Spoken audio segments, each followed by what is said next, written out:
이르러 말하되 유대인의 왕으로 나시니가 어디 계시냐? 우리가 동방에서 그의 별을 보고 그에게 경배하러 왔노라 하니 헤롯 왕과 온 예루살렘이 듣고 소동한지라. 왕이 모든 대제사장과 백성의 서기관들을 모아 그리스도가 어디서 나겠느냐 물으니 이르되 유대 베들레헴이오니 이는 선지자로 이렇게 기록된 바 또 유대 땅 베들레헴아 너는 유대 고을 중에서 가장 작지 아니하도다.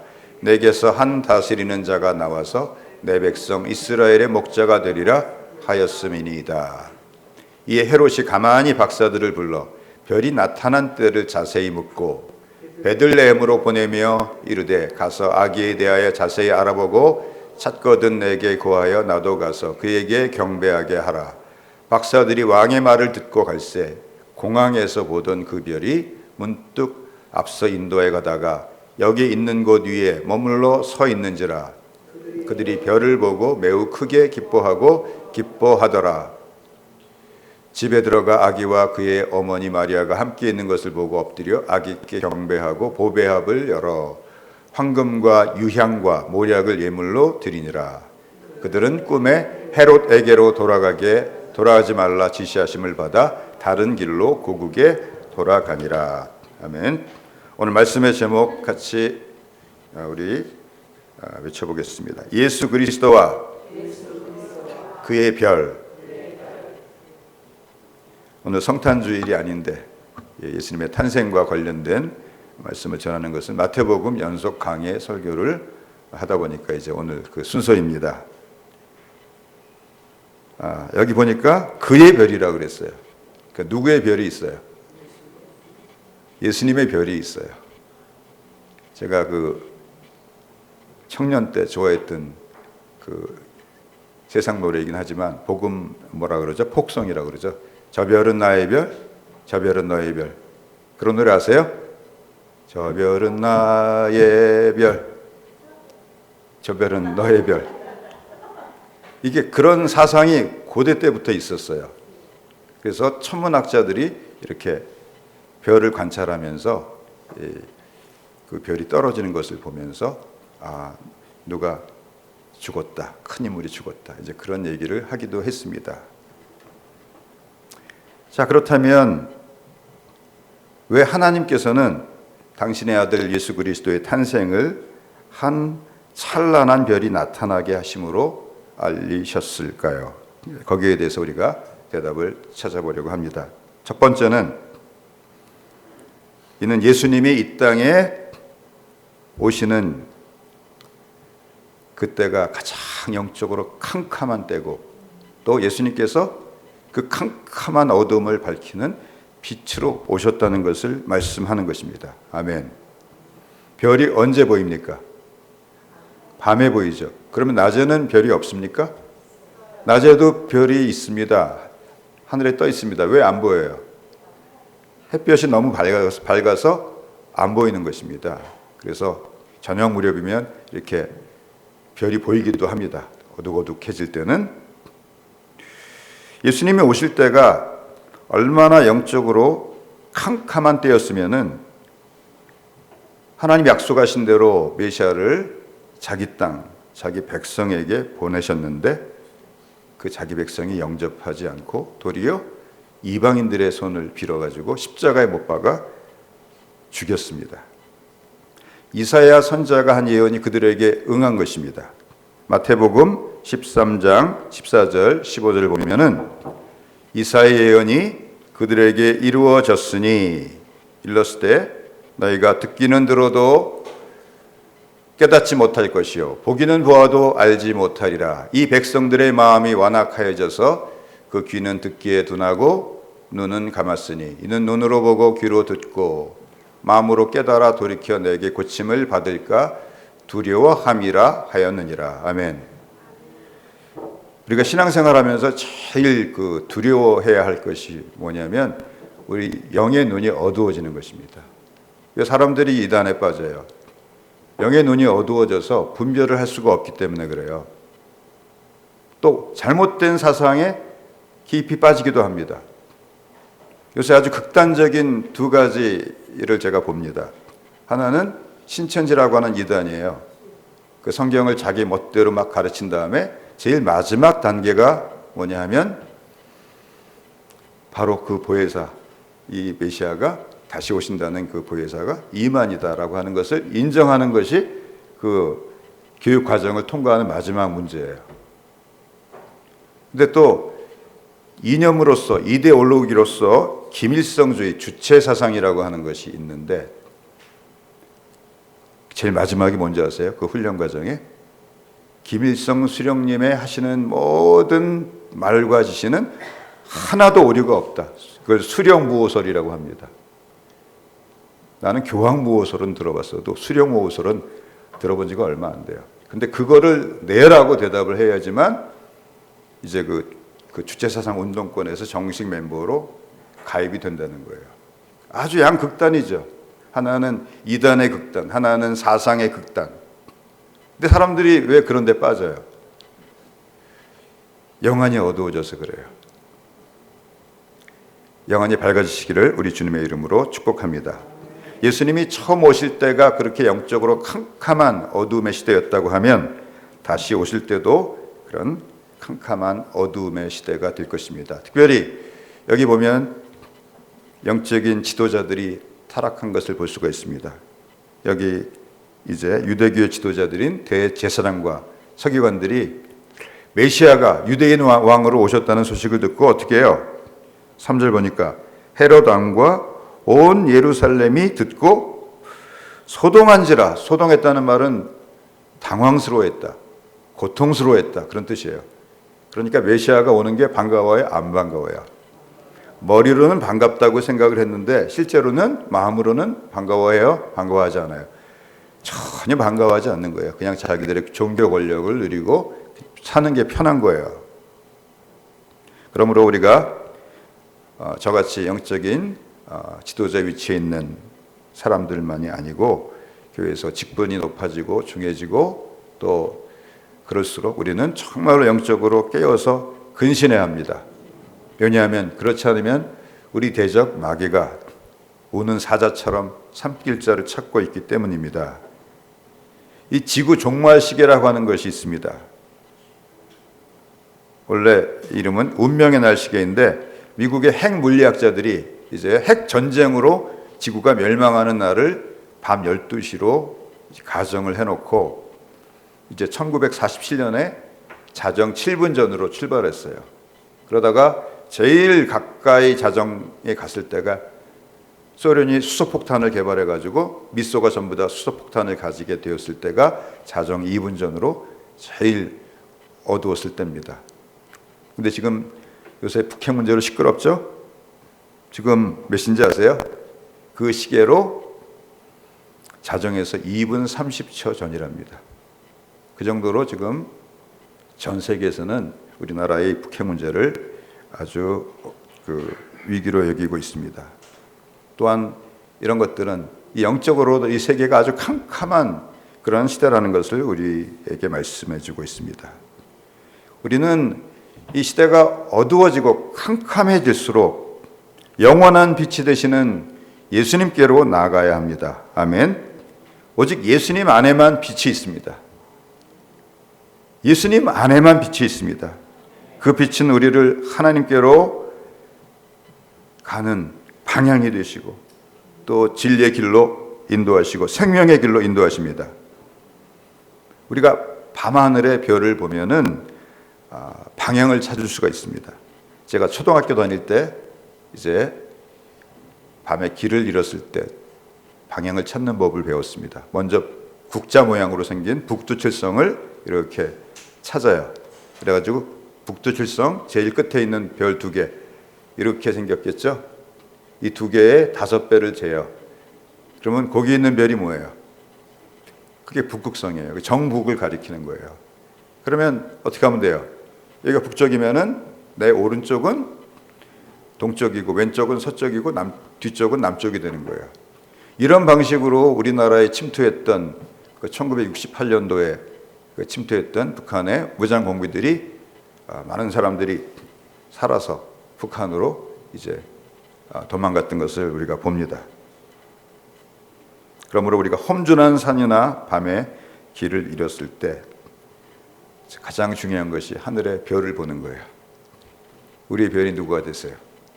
아무리 캄캄하고 어둡더라도 예수님은 우리의 별이 되셔서, 우리의 북극성이 되셔서 우리가 가야 할 바를 밝히 알려주십니다.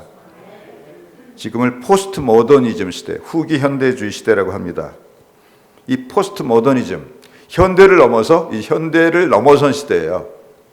이 시대의 특징이 어떤 절대적인 진리나 가치가 없다고 주장하는 거예요. 왜 한 남자하고 한 여자만 결혼해야 되느냐? 왜 남자와 남자는 결혼 못하느냐? 왜 여자와 여자는 결혼 못하느냐? 이런 식으로 절대적인 가치가 없는 거예요.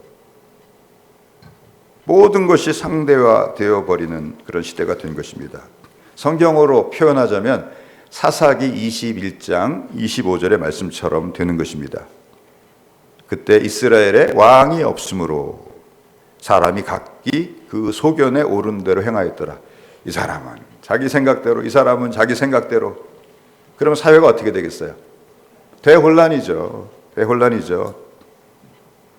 그러나 아무리 기준이 없고 자기 소견에 오른 대로, 각자 소견에 오른 대로 행하는 시대라고 할지라도 우리가 예수님 안에만 있으면 아무리 캄캄한 밤이 다가오고 어둠이 다가온다고 할지라도 우리는 우리 앞길을 인도하시는 북극성처럼 빛나는 별이 되시는 예수님을 바라볼 때 분명한 기준과 원칙을 가지고 우리는 살아갈 수 있습니다. 또 예수님의 빛이라고 말씀하시는 것은 그분의 빛은 모든 어두움을 물리친다는 것이에요. 먼저는 우리 안에 있는 어두움을 물리치세요.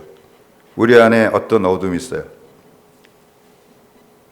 마음에 불안과 두려움이 있죠. 예수님을 오시면 마음에 불안과 두려움이 물러가고 마음에 하늘의 지극한 평강이 임하게 됩니다. 할렐루야. 왜 평안이 오는 거예요? 어둠이 물러갔기 때문에, 불안과 두려움이 물러갔기 때문에 평안이 오는 것입니다. 할렐루야.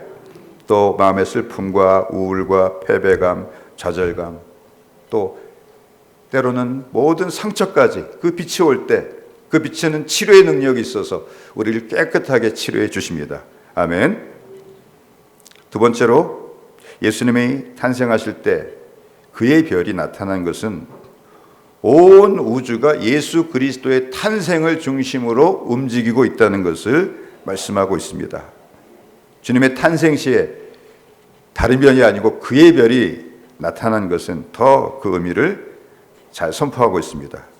왜냐하면 하나님께서는 하늘의 광명체들을 만드시면서 해와 달과 별들을 만드시면서 그 첫 번째 목적이 징조를 나타내는 것이라고 말씀하셨습니다. 창세기 1장 14절입니다. 같이 읽겠습니다. 하나님이 이르시되 하늘에 광명체들이 있어 낮과 밤을 나누게 하고 그것들로 뭘 이루게 해요? 징조와 계절과 날과 해를 이루게 하라. 뭐가 제일 첫 번째로 나와요? 징조가 제일 첫 번째로 나와요. 해와 달과 별을 만드셔서 지구가 태양을 한 바퀴 돌면 그게 뭐가 돼요? 해가 되는 거예요. 또 지구를 중심으로 달이 한 바퀴 돌면 뭐가 되는 거예요? 달이 되는 거예요. 또 계절은 왜 생겨요? 23.5도로 이렇게 기울어져서 태양을 공전하기 때문에 이제 그 태양을 받는 그 열을 받는 부분이 북반구가 많이 받을 때가 있고 남반구가 또 많이 받을 때가 있어요. 그래서 남반구하고 북반구하고 겨울이 다르죠. 우리는 겨울이 12월에서 2월인데 이 호주 같은 데 가면 겨울이 언제예요? 6월, 7월, 8월입니다.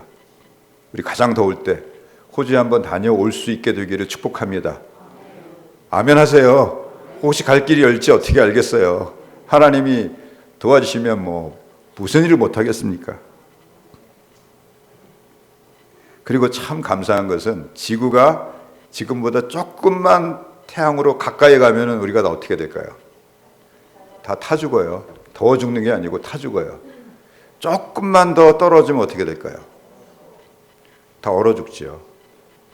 또 이 지구를 중심으로 달이 이렇게 도는데 달이 지금보다 조금만 크면 어떻게 됐을까요? 파도가 한번 치면 서울까지 파도가 치는 거예요. 살 수가 없어요. 그리고 조금만 달이 작으면 어떻게 되죠? 그 인력이 작아져서 파도가 약해져요. 그러면 모든 생태계의 시스템이 파괴가 된대요. 바람이니 뭐니 이 온 지구를 정화시키는 시스템이 비밀이 거기에 있는 거예요. 할렐루야.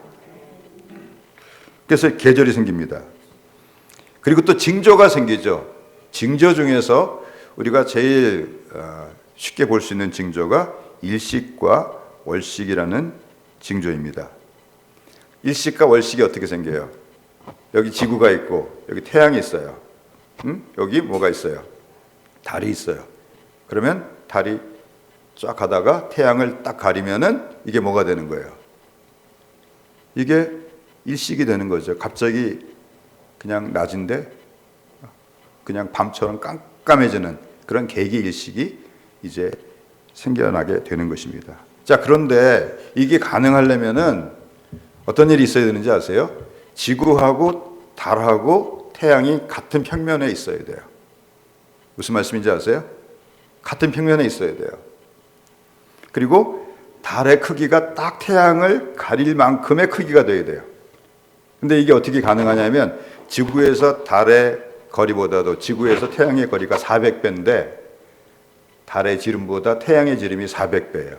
그러니까 딱 가리면 어떻게 돼요? 그만큼 딱 가리는 거예요. 400배만큼. 그리고 조금 태양이 멀리 돌 때가 있어요. 가까이 돌 때가 있고 멀리 돌 때는 다 조금을 못 가려요. 그러면 금바지처럼 이렇게 맨 마지막에 가장자리가 생겨요. 그걸 금한일식이라고 해요. 우주에서 이런 일이 일어날 수 있는 확률이 얼마나 될까요?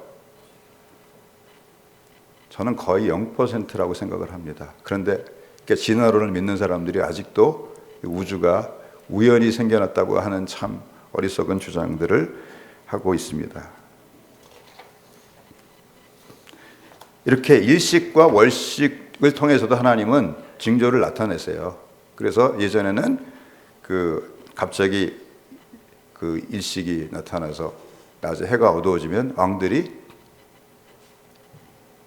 뭔가 하늘에 잘못했다고 해가지고 다 이렇게 하늘에 제사를 드리고 자기 죄를 구하는 그런 일들이 있었죠. 그걸 미신이라고 생각하면 안 돼요. 거기에 분명히 시대마다 하나님의 정하신 어떤 섭리와 인도가 있는 것입니다. 아멘.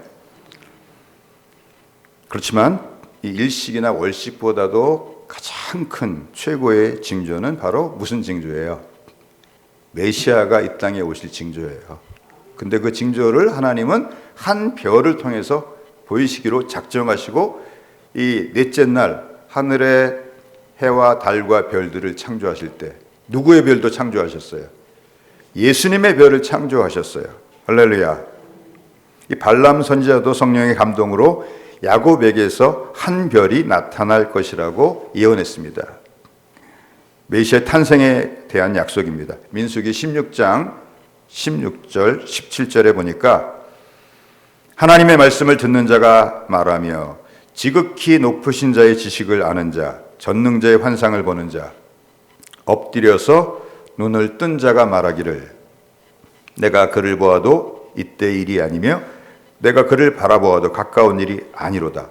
한 별이 야곱에게서 나오며 한 규가 이스라엘에게서 일어나서 모압을 이쪽에서 저쪽까지 쳐서 무찌르고 또 셋의 자식들을 다 멸하리로다. 한 별이 어디서 나와요? 야곱에게서 나와요. 야곱은 어디를 가리켜요? 이스라엘 민족을 가리켜요. 하나님께서 때로는 야곱이라고 부르시고 때로는 이스라엘이라고 부르세요. 근데 한 별 메시아가 야곱에게서 나온다고 말씀하셨는데 하나님께서는 바로 예수님의 탄생을 정말 그의 별이 나타나게 하심으로 징조로 보이셨습니다. 아멘. 아마도 여러 가지 설이 있는데 어떤 사람은 850년마다 하늘에서 목성과 토성이 만나가지고 춤을 춘대요. 근데 단수예요. 하나예요. 그러니까 그건 벌써 별이 두 개잖아요. 그건 아니에요. 어떤 사람은 헨리해성이라고 그래요. 근데 헨리해성도 아닌 것 같아요. 제일 근거가 있는 것은 하늘에 별이 폭발을 해가지고 그냥 찬란한 빛이 막 비치는 거예요. 초신성이라고 그러죠. 평소의 밝기보다도 수백만 배가 밝아지는 거예요. 그래서 그 빛이 지구로 오는 거죠. 근데 생각을 해보세요. 북극성이 지구에서 빛의 속도로 1000년을 가야 됩니다. 그러니까 지금 우리가 보고 있는 북극성은 1000년 전에 있었던 북극성이에요. 그러니까 지금 북극성이 있습니까? 없습니까? 모르죠. 그동안에 폭발할 수도 있죠. 무슨 말씀인지 이해되세요? 근데 만약에 예수님이 탄생하실 때 나타난 그 별이, 그 초신성이 만일 100만 광년 떨어진 곳에 있다고 칩시다. 그럼 하나님이 어떻게 딱 맞추셨어요? 그 빛이 바로 예수님이 탄생하실 그 시기에 지구에 도달하도록 맞추셨어요. 그러면 어떤 사람들은 또 이렇게 질문할 거예요. 그러면 최소한 우주 역사가 100만 년은 됐네요. 아니에요. 하나님께서 6천년, 만년밖에 안 돼도요, 하나님께서 다 빛이 오는 상태로 창조하시면 되는 거예요. 할렐루야. 정확하게 하나님은 그 때를 맞춰 창조하셨다는 거예요. 아멘. 그러므로 이 예수님의 별이 나타난 이 사건은 예수님의 탄생이야말로 온 우주가 존재하는 목적이라고 말씀을 하시는 것입니다. 골로새서 1장 16절 17절이 그렇게 말씀을 하고 있습니다. 골로새 1장 16절 17절 보니까 만물이 그에게서 창조되되, 여기서 그에게서라고 할 때 그는 예수님이에요. 만물이 그에게서 창조되되 하늘과 땅에서 보이는 것들과 이 물질 세계와 보이지 않는 것들, 영적인 세계와 또 혹은 왕권들이나 주권들이나 통치자들이나 권세들이나 만물이 다 그로 말미암고 그를 위하여 창조되었고 또한 그가 만물보다 먼저 계시고 만물이 그 안에 함께 서느니라. 우리가 눈에 보이는 이 온 우주, 그리고 눈에 보이지 않는 영적인 모든 세계, 이게 다 누구를 위해 창조됐어요? 예수님을 위해서 창조됐어요. 할렐루야. 그러므로 오늘 이 주일 예배에 참석하신 분들은 예수님이 과연 내 인생의 중심이 되고 있는가 점검해 보시기 바랍니다. 내가 예수님 딱 모시고 있으면 누구 중심으로 움직이는 거예요? 예수님 중심으로 움직이고 있으니까 나도 중심에 있는 거예요. 할렐루야. 그런데 오늘 본문을 보면은 아이러니가 있습니다. 그 메시아가 나타날 징조가 별을 통해서 나타났는데 이방인인 동방 박사들은 그 별이 메시아가 탄생할 징조라는 것을 알고 수천리 길을 걸어가지고 이 유대 땅으로 왔어요. 근데 정작 하나님의 본 백성, 이스라엘 자손들, 그 중에서도 대제사장들이고 서기관인 성경의 전문가들인 이 사람들은 메시아가 탄생한다는 소식조차 못 듣고 있다가 이제 유대인의 왕으로 메시아가 탄생한다는 소식을 듣고 어때요? 화들짝 놀라서 두려워하고 있습니다. 2장 3절입니다. 헤롯 왕과 온 예루살렘이 듣고 소동한지라. 소동했다는 말이 고통스러워했다, 두려워했다, 그런 뜻입니다. 이게 어떻게 된 것입니까? 그들이 외적인 신앙의 모습은 가지고 살았지만 살았다는 이름은 가졌으나 죽은 자들이기 때문입니다. 우리 믿음이 살았다 하는 믿음은 가졌지만은 사실 하나님 보시기에 죽어 있지 아니한지 우리 자신을 한번 살펴볼 수 있게 되길 바랍니다. 이들은 성경에 관한 척척 박사예요. 헤롯 왕이 메시아가 어디서 탄생하겠느냐고 물으니까 베들레헴에서 탄생한다고 성경을 인용하면서 정확하게 말을 해줍니다. 5절 6절 이르되 유대 4절 왕이 모든 대제사장과 백성의 서기관들을 모아 그리스도가 어디서 나겠느냐 물으니 이르되 유대 베들레헴이오니 이는 선지자로 이렇게 기록된 바 또 유대 땅 베들레헴아 너는 유대 고을 중에서 가장 작지 아니하도다 내게서 한 다스리는 자가 나와서 내 백성 이스라엘의 목자가 되리라 하였음이니이다. 미가 선지자가 예수님 탄생 700년 전에 예언한 것을 그들은 정확히 알고 있었어요. 그리고 이제 탄생했다는 소식을 들었어요. 그럼 누굴 따라가야 돼요? 예수님을 보려면 누굴 따라가야 돼요? 동방 박사들을 따라가야죠. 근데 동방 박사들 따라가서 경배하겠다는 사람 한 사람이라도 있어요, 없어요? 없어요. 이 사람들의 믿음은 살았어요, 죽었어요? 이 사람들의 믿음은 죽었어요. 그러나 이 동방은 고대 바벨론, 그리고 그 다음에 페르시아, 또 지금으로 말하면 그 메소포타미아, 지금의 이란, 이라크 지역을 말하는 것입니다. 근데 그 지역에서는 하늘을 보고 이렇게 관측을 하는 이제 점성술이 굉장히 발전했어요. 그래서 거기에 그 일종의 고대 천문학자들이죠. 이 천문학자들이 많이 있었습니다. 그런데 그들 가운데 어떻게 이 동방의 박사들이 이상한 별이 하나 나타났는데 그 별이 유대인의 왕이 이 땅에 오신다는 징조라는 것을 알고 이 유대 땅 그 수천리 길을 찾아서 왔을까요? 마태복음 2장 12절에 그 실마리가 있습니다.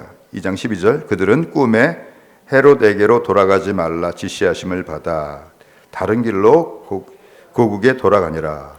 여기 꿈에 지시하심을 받아라고 할 때 지시하심을 받는다는 헬라어가 크레마티조인데 이런 뜻이에요. 묻는 일에 대해서 정확히 답변을 받다, 그런 뜻이에요. 여러분, 하나님께 물어가지고 이거 이렇게 해야 돼요, 저렇게 해야 돼요, 그래가지고 정확히 응답을 잘 받고 계세요?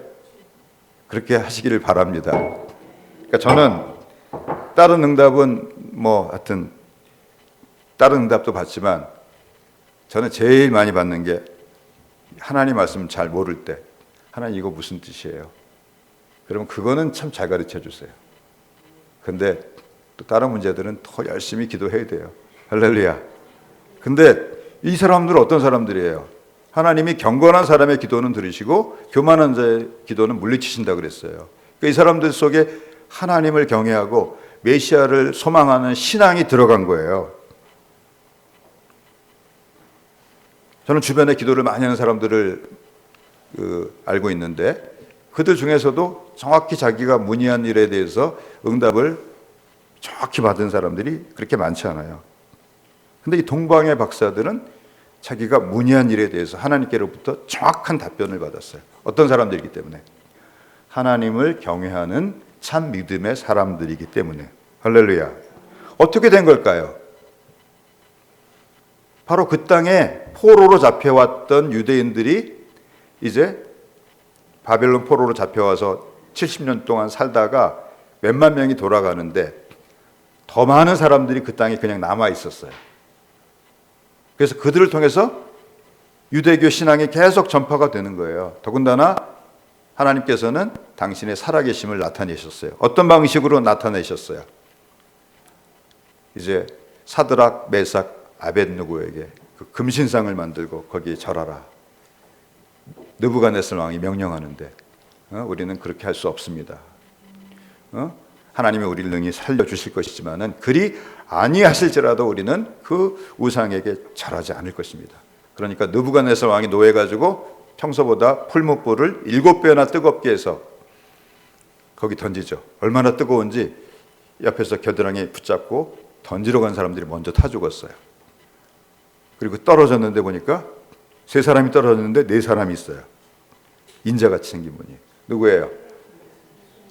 이 땅에 육신을 입고 오시기 전에 예수님께서 천사의 모습으로 나타나신 예수님이라고 저는 개인적으로 믿습니다.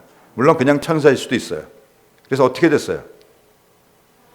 머리털 끝 하나 상하지 않았어요. 속옷이 제일 부드러운데 고이가 그을리지도 않았어요. 그러니까 느부갓네살이 뭐라 그래요? 너희들의 하나님이 참 하나님이다. 할렐루야. 그리고 그들의 지위를 더욱 높여줬어요. 또 다니엘에게 또 그런 시험이 또 왔죠. 30일 동안 그 신상을 만들고 거길 위해서 30일 동안 다른 데 기도하면 안 된대요. 다니엘 알면서 어떻게 했어요? 그냥 기도했죠. 그러니까 그 주변에 있는 사람들이 그를 고발해가지고 사자굴에 던집니다. 왕이 걱정이 되길 밤을 새워가지고 달려가서 봤는데 다니엘아 살아있냐 그랬더니 왕이시여 제가 살아있습니다. 할렐루야. 그래서 어떤 사람이 다니엘의 굴에 빠진 무서워하는 사자들 이런 표현을 썼어요. 누가 우도를 떨고 있어요? 사자들이 떨고 있어요. 왜냐하면 다니엘 곁에 누가 서 있어요? 불칼을 든 천사들이 막 지키고 있으니까 사자들이 오들오들 떠는 거예요. 아마 그런 일이 일어났다고 저는 믿습니다. 할렐루야. 이런 일을 통해서 어떻게 되는 거예요? 저 유대인들이 믿는 여호와 하나님이 참 하나님이시다, 참 신이시다라고 하는 것을 깨닫고 유대교에 입교하는 사람들이 점점 늘어난 거예요. 그리고 수백 년이 흐르면서 이 사람들이 그 후손인지 아니면 자기 당대 믿는 사람들인 모르지만 이들도 여호와 하나님을 경외하는 신앙을 가지게 되고 메시아를 사모하면서 열심히 기도 생활하다가 어느 날 이상한 별이 나타나는 것을 보고 하나님께 물었어요. 하나님, 저 별은 도대체 무슨 별이에요? 저 별은 바로 내가 약속한 메시아가 유대인의 왕으로 나타날 징조의 별이란다. 너희들은 유대 땅으로 가서 그 메시아 유대인의 왕에게 경배하라. 그래서 그들이 순종해서 자기 모든 가산을 정리해서 수천리 길을 걸어가지고 그들이 아기 예수께 경배하러 온 것입니다. 할렐루야. 이제 때가 차면 예수님께서 다시 오실 것입니다. 아멘. 근데 그때는 어떤 때가 되겠어요? 영적으로 아주 캄캄한 때가 될 것입니다. 그래서 많은 사람들이 너무나 영적인 눈이 어두워서 사례 분별을 못하고 막 세상에 취해서 살 그럴 때입니다. 그러나 우리에게는 도둑같이 오지 못한다고 말씀하셨어요. 데살로니가전서 5장 4절에서 5절. 형제들아 너희는 어두움에 있지 아니하매 그날이 도둑같이 너희에게 임하지 못하리니 너희는 다 빛의 아들이라. 우리가 밤이나 어둠에 속하지 아니하나니 그러므로 우리는 다른 이들과 같이 자지 말고 오직 깨어 정신을 차릴지라. 할렐루야. 그래서 우리는 이 온 우주의 중심이 되시고 목적이 되시는 예수님 안에 있어야 돼요. 그럼 우리도 뭐가 돼요? 우리도 이 온 우주의 중심의 목적에 예수님과 같이 사는 거예요. 할렐루야. 마지막으로 예수님의 탄생이 별로 예고된 것은 예수님의 탄생이야말로 모든 우주가 존재하는 목적일 뿐만이 아니라 또 이 모든 역사가 흘러가는 그 중심이라는 것입니다. 금년이 서기 2018년이죠. 무슨 기준으로 서기 2018년이에요? 예수님의 탄생을 기준으로 2018년입니다. 원래는 이 서기란 말이 정확한 번역이 아닙니다. 이제 중국에서 이 말을 번역하면서 자존심이 상하니까 이쪽 서쪽에서 사용하는 기원이다라는 의미에서 서기라고 이렇게 번역을 한 거예요. 정확히 번역하면 안노 도미니, 주님이 오신 이후란 뜻이에요. 또 BC는 뭐예요? Before Christ, 그리스도가 오시기 이전이란 뜻이에요. 그러니까 우리는 주전, 주후라고 부르는 게 원래 정확한 표현이에요. 아멘? 그래서 원하든 원치 않든 우리가 주전하고 주후 그 연도를 써야 돼요. 심지어는 이슬람 국가들도 다 써야 돼요. 왜? 컴퓨터가 작동을 안 해요. 뭐가 작동 안 한다고요? 컴퓨터가 그 밑에 시간들이 다 있잖아요. 이메일도 보낼 수도 없고 모든 게 다 엉망진창이 되기 때문에 그 사람들도 예수님이 역사의 중심이라고 해서 만든 그 시간표를 사용할 수밖에 없다는 말이에요. 할렐루야. 역사를 영어로 히스토리라고 하죠. 원래 이 말은 그리스의 역사가 헤로도투스가 이제 히스토리에라고 하는 그 말을 썼는데 그것을 영어로 번역하면서 히스토리가 된 거예요. 근데 보니까 히스토리가 어떻게 돼요? 히즈 스토리로 이렇게 나눌 수가 있어요. 원래 S가 두 번 겹치면 하나 생략하거든요. 그분의 이야기예요. 이거 헤로도투스가 히스토리라는 말을 만들 때 전혀 의도한 바가 아닌데 영어로 옮겨지면서 뭐가 됐어요? 그분의 이야기가 됐어요. 누구의 이야기예요? 역사는 다 예수님 이야기예요. 예수님이 오시는 것이 역사의 중심이에요. 또 예수님의 복음이 전파되는 것이 역사의 중심이에요. 아멘. 그래서 그분의 히즈 스토리는 그분이 우리를 얼마나 사랑하셨는지에 관한 역사예요. 할렐루야. 얼마나 사랑하셨는지 우리를 위해서 죄 있는 우리와 똑같은 모양으로 오셔서 십자가에서 우리를 위해 죽으심으로 우리를 향하신 하나님의 사랑을 그분이 확증하셨습니다. 할렐루야.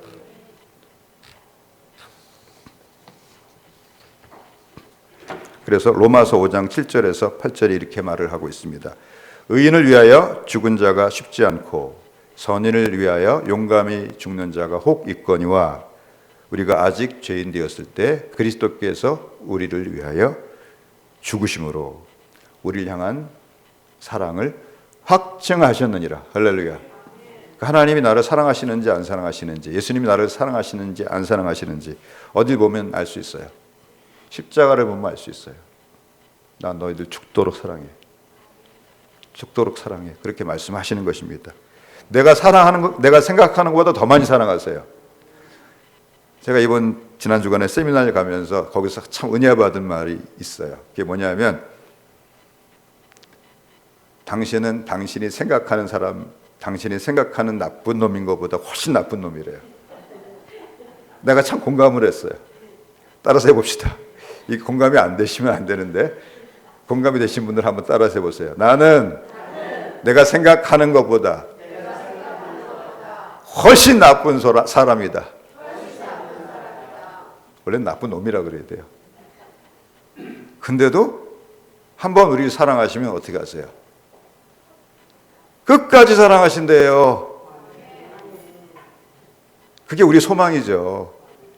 그냥 한번 잘못할 때마다 손가락 하나 잘라내고 팔 잘라내고 그러면은 우리가 다음 주 올 때는 눈이 없어요. 막 다리가 없어요. 이런 일 없잖아요. 우리 끝까지 사랑하십니다. 할렐루야. 하나님께서 역사 속에서 그 예수님의 그 탄생을 나타내는 별을 비롯해서 이 온 우주가 바로 하나님께서 역사를 주관하시는 분이심을 나타낸다는 것을 보여준 사건이 하나 있습니다. 우리 이사야서 38장으로 갑시다. 이사야서 38장 5절에서 8절까지. 자, 5절 봅시다. 너는 가서 히스기야에 이르기를 내 조상 다윗의 하나님 여호와께서 이같이 말씀하시기를 내가 내 기도를 들었고 내 눈물을 보았노라. 내가 내 수완에 15년을 더하고 너와 이 성을 아수르 왕의 손에서 건져내겠고 내가 또 이 성을 보호하리라.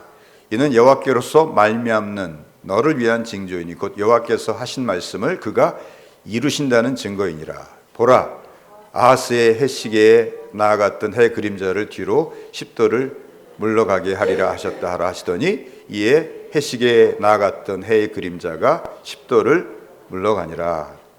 우리가 이 말씀이 무슨 말인지를 알려면 좀 배경 설명을 들으셔야 돼요. 그 당시 최고 강대국인 아수르가 쳐들어와서 북이스라엘 멸망시켰어요. 그리고 그 기세를 몰아가지고 남유다까지 18만 5천 명의 군사를 가지고 와서 이제 예루살렘의 함락 위기에 있어요. 그러면서 그 랍사게라고 하는 장군이 여호와 하나님 모독하는 편지를 써가지고 보내요. 그때 어떻게 합니까? 히스기야가 그 편지를 가지고 성전에 올라가서 하나님이시여 이렇게 하나님을 모욕합니다 하고 그 편지를 하나님 앞에 들고서 간절히 기도를 드린 거예요. 그때 하나님의 응답이 왔어요. 저는 절대로 이 성으로 가까이 오지 못하고 그가 고국에 돌아가서 자기 몸에서 난 자기 아들에게 죽으리라. 그리고 그 다음날 보니까 아침에 일어나 보니까 18만 5천 명의 아수르 군대가 한 명도 빠짐없이 다 죽었어요. 그러니까 그 아수르 왕은 좀 떨어진 곳에 있었는데 가까이 오지도 못하고 급히 고국으로 돌아갔는데 그 신전에서 자기 신에게 이렇게 경배할 때 자기 몸에서 난 아들의 손에 의해서 암살을 당해요. 자, 그러면 히스기야는 뭐를 믿어야 돼요? 내가 하나님만 의지하면 절대로 아수르가 나를, 그리고 우리 유대 나라를 정복할 수 없다는 것을 믿어야죠. 근데 그런 믿음이 안 생기는 거예요. 그러니까 또 바벨론하고 또 외교를 맺어가지고 신흥 강국 바벨론하고 같이 연합전선을 펴가지고 아수르를 대항하려고 했어요. 그래서 하나님이 이렇게 큰 능력을 베푸셨는데 아직도 히스기야가 양다리 걸치고 있는 것을 보고 노하셔가지고 너는 집을 정리해라. 네가 죽고 이번에 살지 못할 것이다. 그때 히스기야가 어떻게 해요? 벽을 면하고서 내가 전심으로 주를 섬겼던 것을 기억해 주시옵소서 이렇게 기도를 해요. 그랬더니 하나님께서 그 왕궁이 커봤자 얼마나 크겠어요. 이사야 선지자가 죽는다는 말씀을 전하고 아직 왕궁 문을 빠져나가기도 전에 내가 내 눈물을 보았고 내 기도를 들었다. 내가 내 생명의 소원에 15년을 더하겠다 약속하신 거예요. 할렐루야. 그래서 우리가 정말 우리가 평생토록 그냥 완전한 열심을 가지고 하나님을 섬길 수는 없어요. 연약하기 때문에. 근데 정말 불같은 열심을 가지고 하나님을 섬길 때가 한 번은 있어야 돼요. 그러면 그걸 가지고 하나님 앞에 나갈 수가 있어요. 명나라 때에 주원장이라고 하는 명나라를 세운 아주 포악한 황제가 있었습니다. 얼마나 포악한지 그냥 신하들을 다 죽여버려요. 수십만 명을 죽였어요. 근데 그 공신들에게는 그 철권을 내렸어요. 그 철권이 뭐냐면 사형에 해당되는 죄를 지어도 그 철권을 내면은 한 번은 사형을 면해주는 거예요. 근데 나중에 또 그 철권을 또 교묘한 방법으로 다 회수해서 다 죽여버려요. 근데 우리에게는 회수되지 않는 철권이 있어요. 아멘. 우리가 하나님을 정말 온 마음과 뜻을 다하여 섬겼을 때, 우리가 인생의 위기가 오고 어려움이 왔을 때 어떻게 기도할 수 있어요? 하나님, 제가 젊은 날에 불같은 열심으로 제 마음을 다하고 목숨을 다하고 성품을 다해서 주님 섬겼던 것을 기억해 주세요. 그럴 때 하나님이 거기서 싹 건져주세요. 여러분들에게도 그런 때가 꼭 있게 되기를 우리 주님의 이름으로 축복합니다. 근데 이 히스기야가 얼마나 믿음이 연약해졌는지 그게 안 믿어지는 거예요. 그래서 징조를 보여달라고 그랬어요.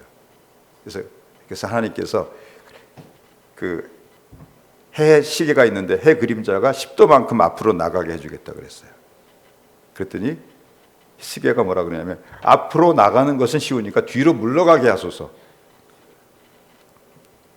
아니, 해시계가 움직인다는 것은 어떻게 되는 거예요? 지구를 중심으로 해와 달과 별들이 다 움직이는 거예요. 10도만큼. 무슨 말씀인지 아시겠어요? 앞으로 나가나 뒤로 돌아가나 이거는 어려운 일이에요. 그래서 하나님, 그래 알았어, 네 말대로 뒤로 물러가게 해줄게 해가지고 해시계가 10도만큼 뒤로 물러갔어요. 왜 이런 표적을 보이셨어요? 또 계속 아수르 무서워하지. 나는 우주도 흔드는 하나님이야. 그 왜 바벨론, 아수르 같은 그런 나라 하나 무서워하냐. 나는 우주도 흔들어. 근데 이 히스기야가 병에서 나아요. 그 다음에 또 뭐 하는지 아세요? 바벨론하고 또 동맹을 맺어요. 그러니까 15년을 연장 받았는데 차라리 연장 안 받는 게 나을 뻔했어요. 왜냐하면 그때 아들을 낳는데 그 아들이 그 나라를 망치는 아들이 돼요. 그러니까 하나님이 큰 은혜를 베푸실 때 그 은혜에 보답하지 못하면은 정말 우리에게 어떤 쓴뿌리가 생겨나는 거예요. 그래서 우리가 정말 정신을 차릴 수 있게 되길 바랍니다. 하나님은 우주도 흔들어요. 아수르는 아무것도 아니에요. 그래서 예수님께서 탄생하실 때 별을 막 보내신 것은 예수님의 탄생이야말로 하나님께서 역사의 주관자임을 보여주신다는 거예요. 할렐루야. 이 대표적인 예가 이 초대 황제, 로마의 초대 황제 아우구스투스가 천하에 호적하라는 명령을 내리죠. 왜냐하면 군대를 징집하고 세금을 거두기 위해서 제일 필요한 게 인구조사예요. 자기 정치적인 목적을 위해서 한 거예요. 그래서 자기 고향에 가서 호적을 해야 되기 때문에 갈릴리 나사렛에 살고 있던 마리아하고 요셉이 어디로 가야 돼요? 호적을 하러 갈릴리에서 떠나서 유대 땅으로 간 거예요. 근데 갑자기 해산기가 와서 어디서 낳게 된 거예요? 베들레헴에서 낳게 된 거예요. 원래는 빨리 호적하고 돌아가서 고향에서 낳을 계획이겠죠. 근데 해산이 어때요? 보통 1, 2주 늦어지고 빨라지기도 하죠. 왜 이렇게 하신 거예요? 미가서 5장 2절의 말씀이 이루어지게 하신 거였어요. 유대 땅 베들레헴아 너는 이스라엘 중에 작은 거울일지라도 이스라엘 다스릴 목자가 내게서 나리라고 하는 그 미가서 5장 2절 700년 전의 예언의 말씀이 이루어지게 누구를 사용하신 거예요? 로마 초대 황제 아우구스투스를 사용하신 거예요. 할렐루야. 그래서 예수 그리스도의 탄생은 역사의 중심이에요. 그래서 구속사가 세속사의 중심이다라는 말이 있어요. 그게 무슨 말이냐면 수많은 나라가 일어났다가 망하고 영웅들이 나타나고 수많은 사건들이 벌어지죠. 그래서 뭐 그냥 대단한 삶을 살고 위인이 된 것처럼 보이고 막 그렇지만은 사실은 그것은 하나님 보시기에 아무것도 아니고 가장 중요한 것은 하나님이 예수 그리스도를 이 땅에 보내셔서 택하신 백성을 구원하시는 그 구속사, 구원하시는 역사를 중심으로 나머지 역사들이 부수적으로 움직여 간다는 거예요. 할렐루야. 마치 지금은 태엽시계가 없는데 옛날에 태엽시계 이걸 딱 열어보면 뒤에 뭐가 있어요? 톱니바퀴들이 많이 있죠. 그게 서로 엇물려 가지고 막 돌아가서 결국 뭘 돌려요? 시침을 돌리고 분침을 돌리는 거 아니에요. 세상에 아무리 위대한 사람들이 나타나서 위대한 일을 하고 무슨 일을 하고 무슨 일을 한다고 할지라도 결국은 그 일을 통해서 뭐가 이루어지는 거예요? 하나님의 구원의 역사가 이루어지는 거예요. 할렐루야.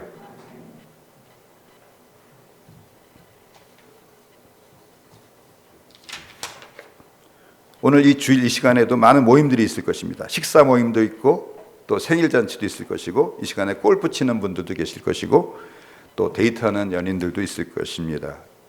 그렇지만은 오늘 우리가 살아계신 하나님께 예배드리는 이 시간이야말로 가장 중요한 시간이고 역사의 중심이 되는 시간이라는 것을 우리가 기억해야 돼요. 그리고 하나님의 교회야말로 모든 세속 역사의 중심이 되는 거예요. 지금 이 나라가 어려운 가운데 있죠. 막 주사파들이 정권을 장악했어요. 왜 이런 일이 일어나요? 하나님의 교회가 병들었기 때문에 그래요. 왜 신천지 같은 이단이 나타나요? 하나님의 교회가 병들어서 그래요. 이것은 하나님의 징계의 채찍이에요. 우리가 어떻게 해야 돼요? 정말로 우리가 회개하면서 나부터 회개하면서 주여 이 나라가 이렇게 된 것은 내 죄입니다. 내 죄입니다. 그러면서 우리가 주님 앞에 회개할 때 하나님이 다시 한번 이 나라 살려주실 것이라고 믿습니다. 왜냐하면 하나님은 이 나라를 버릴 수가 없어요. 왜냐하면 이 나라 지금 공산화되면 세계 선교사들 2만 5천 명 나가 있는데 어떻게 해요? 지금 아시아 쪽은 미국 사람들이 선교하는 게 아니라 우리 대한민국 선교사들이 선교해요. 그러면 선교의 한 축이 죽는 거예요. 하나님 살려주실 것이라고 저는 믿습니다. 할렐루야. 그러므로 우리는 내가 믿음으로 살고 하나님의 교회를 세우고 하나님의 나라를 세우는 그 일을 위해서 살고 있다면 주님이 이 온 우주를 창조하신 그 목적의 중심에 있고 이 역사를 운행하시는 역사의 중심부에 내가 있다는 그런 이 자부심을 가지고 항상 당당하게 살아갈 수 있으시기를 주님의 이름으로 축복합니다. 어제 수많은 일들이 있었겠죠. 뭐 트럼프가 무슨 얘기했다, 김정은이 무슨 얘기했다. 근데 우리 교회에서는 창립 예배를 드렸어요. 하나님의 관심은 여기 있을지도 몰라요. 할렐루야. 뭐 우리 교회만 있는 것은 아니겠지만 하나님의 관심은 하나님의 교회에 있어요. 이스라엘은 내 눈동자라 그랬어요. 이스라엘은 교회를 가리키는 거 아니겠습니까?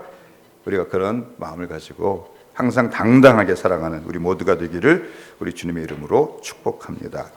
은혜로다라고 하는 찬송 부르시면서 준비하시